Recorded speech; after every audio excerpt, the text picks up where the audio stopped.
Hey everybody, it's John with Sweet Memories Cooking, and welcome to What's for Dinner. Today we're going to make Dad's scalloped potatoes with pork chops. Now, I'm using a little bit different technology today. This is more like a podcast as opposed to the videos that we make. And typically, Patty and I are together doing the videos, but it's been a really interesting winter. As you know, Patty's in Rochester, New York, and I'm here in Atlanta, Georgia. And normally Patty will fly down for a week or so, and we will record a lot of the cooking sessions, then edit them and produce them, and we share them with you over probably the next 6 months. But it's been a really interesting winter. Lots going on in the Gifaldi household. We decided to sell the house we've been in right here outside of Atlanta for the past 10 or 11 years and scale down, and we're building a new home. So you see that there. And it's smaller, a little bit easier to handle. Kids have grown up and decided to go off and have a life of their own. So between moving and new construction, we've been pretty busy. And it's this, we're in an apartment temporarily, and the kitchen's not really great for videotaping. The other thing that has been going on this winter is my son Patrick and his wife Courtney welcomed another member of the family. So what you see here, the person you see here, is Bayland Alexander Gifaldi, and he was born on January 6th, and that's his sister Lily. So between moving, building a new home, getting adjusted to apartment life, and welcoming a new baby, it's been pretty busy. But everybody's going to come for dinner tonight, and I wanted to have a typical Italian Sunday dinner, which would be a pot of sauce and some pasta.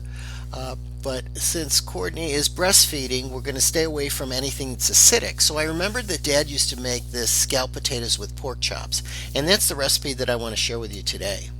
So these are the ingredients. Now I'm going to put up the ingredients and the directions on Facebook and on our website underneath this post, so you don't have to worry about writing any of this down. So you could just follow along. You need about 1.5 pounds of russet potatoes, a large can of mushroom soup, half a cup of milk, 6 pork chops, shredded mozzarella cheese, and then red wine, which is optional, and I'll show you that in a minute, oil for frying, and then salt and pepper. So let's get started. The first thing that I do is I lay out the pork chops and I season them with salt and pepper. I had kind of a salt and pepper garlic mixture that I used, and that worked really well. And then I take about 1/4 cup of vegetable oil in a frying pan, and I get it real hot, and then you're going to just want to sear those pork chops on each side. And as you can see here, you know, they get about that brown. It's about 1.5 minutes on each side, and I take those out, and then I just layer them in a pan to cool. Meanwhile, what I do is I'll drain off most of the fat, and while that pan is still screeching hot, I will pour in about 1/4 cup of red wine. This is the optional part. And then I stir that with a wooden spoon. That's going to deglaze the pan, and it's going to loosen up all those bits of flavor. And then I let that reduce down just a little bit till it's just a thin liquid, and they pour it over the top of the pork chops. Cover those up with foil and just set them aside. Then what I do is we start the potato mixture. So I take those potatoes and I peel them, I slice them real thin, and I put them in a pot of cold water, bring that to a boil, and I'll let that go for maybe 5 or 6 minutes. While that's cooking away, I mix the mushroom soup with a can of milk and stir that up and set that aside.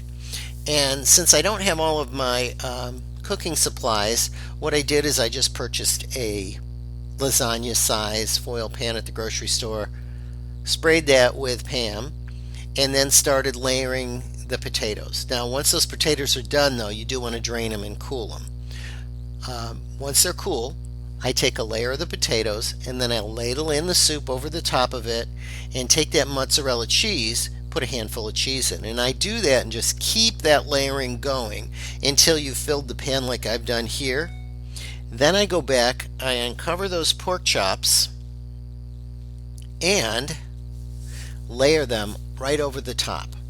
The next thing I'll do is I'll cover this tightly with aluminum foil, and I'll set the oven to 375 degrees. When that comes up to temperature, I want to bake this for an hour. But at 45 minutes, I open that foil up and take it off. Now be careful when you open it, because that steam's going to escape and it's going to be really hot. When you take it off, that mixture should be all bubbly and smell wonderful. Then I let that go the last 15 minutes like that. At that point, you're going to take it out. Just let it set for a few minutes and serve. It's going to be great. Now I think what I'm going to do is make since we're in the South, a banana pudding for dessert, but that's a whole other video and I haven't even started that yet. But let me know what you think of this approach. It's more of, like I say, a podcast instead of the videos where we walk you through every step. And then, here's all the places where you can find us. Sweet Memories Cooking site on Facebook, which is where most of you follow us already. We have our website, www.sweetmemoriescooking.com, and then on Amazon, if you go out there and you search on Gifaldi, you can download a Kindle version of our cookbook. But at any rate, I hope you enjoy this. Please post some comments here and let me know what you think of this approach, and enjoy your Sunday and have a wonderful time with your family, and I will be back talking to you soon.